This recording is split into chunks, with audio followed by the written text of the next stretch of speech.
when he followed her back to Mackinac. Not all homecomings were welcome home banners, brass bands, and family cookouts.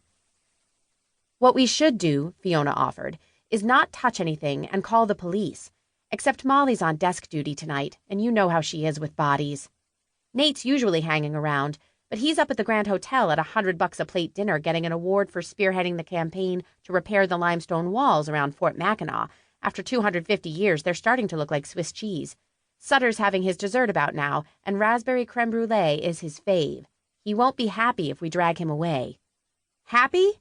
Well, I'm sure as heck not happy keeping company with a dead guy, and you don't look too happy, and Mr. Champagne is staring up at the sky and doesn't have a smile on his face either, so that makes it Nate's turn. He's the chief of police around here and gets paid for not being happy. I'm ringing him up.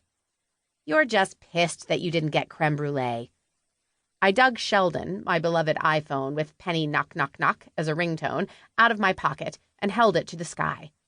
This was more of a valiant effort of looking for service bars than actually expecting to find any. Mackinac Island was known for many things, like big horses, lots of bikes, the Grand Hotel that was truly grand, festivals for jazz, lilacs, ponies, and selling tons of fudge a year to the tourists we lovingly called fudgies. Mackinac Island was not known for great cell phone service.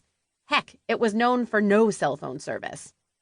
Surprise, surprise, no bars, Fiona said, looking over my shoulder. I pocketed the phone I used for playing Candy Crush and taking selfies. The foghorn moaned again, mixing with the deep rumble of a passing freighter somewhere out there in the pea soup. Well, we can't just leave the body. What if the killer comes back for it? I finally said, trying to come up with a plan. Or comes back and gets us.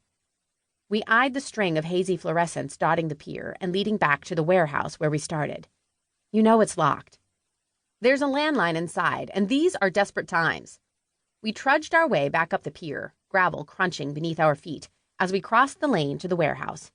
Byline, Fiona's horse, whinnied and pawed the ground, telling us he was tired of pulling a cart all day and wanted to go home to a nice barn and fresh hay.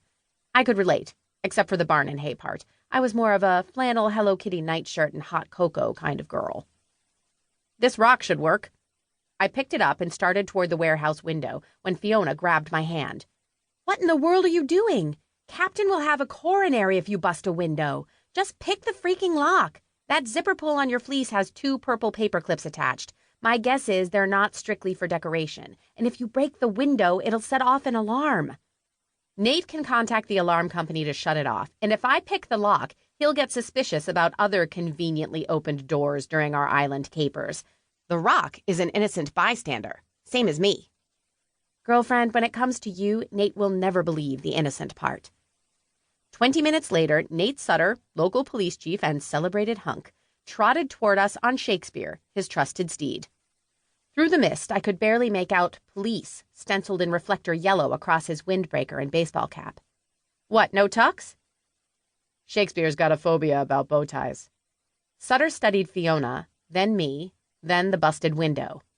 Captain's going to blow a gasket. Why didn't you just pick the lock? Told you so, Fiona sing-songed as Nate slid to the ground. How was the benefit? Irish Donna ate my creme brulee, and I got a flintlock pistol to hang on my wall. I would have rather had my creme brulee. Sutter tied Shakespeare to a post by the bike rack, Mackinac's version of a parking lot. He unstrapped a black pouch from the saddle before following Fiona and me onto the dock, our footsteps making hollow sounds against the wood planks. Another forlorn foghorn blast reverberated through the darkness, the sound chilling me to my bones. If that headless horseman guy had galloped past us, I wouldn't have been one bit surprised. Actually, I would have peed my pants, but I'm just saying he would have fit right in. There. I nodded to the body. Poor guy. He didn't deserve this. Sutter's steps slowed before he stopped dead. His jaw tightened, his hands in a fist. What was that all about? He slowly pulled a camera from the pouch and snapped away, the flashes blindingly bright against the darkness.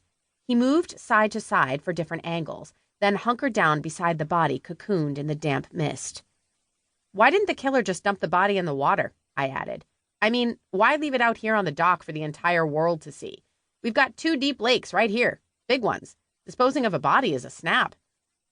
There was no response from Sutter, who usually recited a litany of police platitudes in these situations. Don't touch anything, stay out of my way, and my personal...